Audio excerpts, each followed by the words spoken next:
এই গরমে শান্তিভাবে ঘুমোতেও পর্যন্ত পারি না এখন। এখন যে বিছানার মধ্যে একটু আধ ঘন্টা ঘুম ভেঙে লুটোপুটি করব সেটাও করতে ইচ্ছে করে না। এতটাই গরম পড়ে গেছে। আমি শুধু ভাবি যে এই গরমকালটা কেন আসে? না আসলে কত ভালো হতো। আর শীতকাল কবে আসবে? আরও তো ৪-৫ মাস প্রায় বাকি। এই এপ্রিল থেকে বলছিলাম না যে গরমই পড়ে না, ওয়েদার ঠিক আছে, এই আছে, ও আছে। সবার নজর লেগে গেছে প্রায়। যাই হোক, এই নজর-টজরকে বাদ দিলাম। পেট ঠান্ডা রাখার জন্য আজকে ডিটক্স ওয়াটারটা বানিয়ে রেখেছি। জানি ভীষণ গরম পড়বে, তো এটাও একটু হেল্প করে। এই গরমে দুধ চা খাওয়া তো ছাড়তে পারবো না, তাই ভেবেছি আজকে লাইট খাবারই খাবো। তারপরে দেখি দুটো পার্সেলও চলে এসছে ফ্লিপকার্ট থেকে। এই ফার্স্টের পার্সেলটা তো আমি খুলিনি, তো জানিও না আমি যে কি এসছে না এসছে।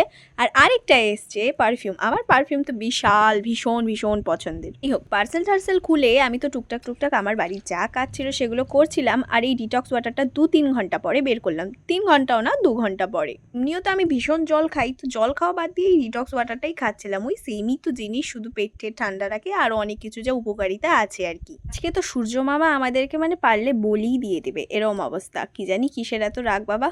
বাইরে দাঁড়াতে পর্যন্ত পারছি না, বাইরে কি ঘরেও ঠিকঠাকভাবে বসতে পারছি না, এতটাই গরম। তারপরে দুপুরের লাঞ্চ টাঞ্চ করে নিয়েছি, করে নিয়েই আমি স্নান টান করে একেবারে শুয়ে পড়েছি।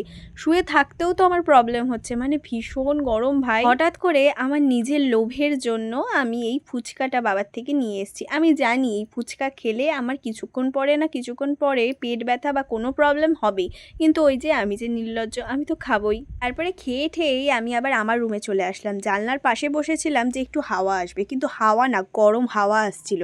আর আমি ফ্যানের তলায় বসেও আমি ঘামছিলাম। আজকে সূর্যের একেবারে ব্রাইটনেস এমনভাবে সূর্য বাড়িয়ে দিয়েছে যে আজকে আর সন্ধেও ঠিকঠাকভাবে হচ্ছিল না।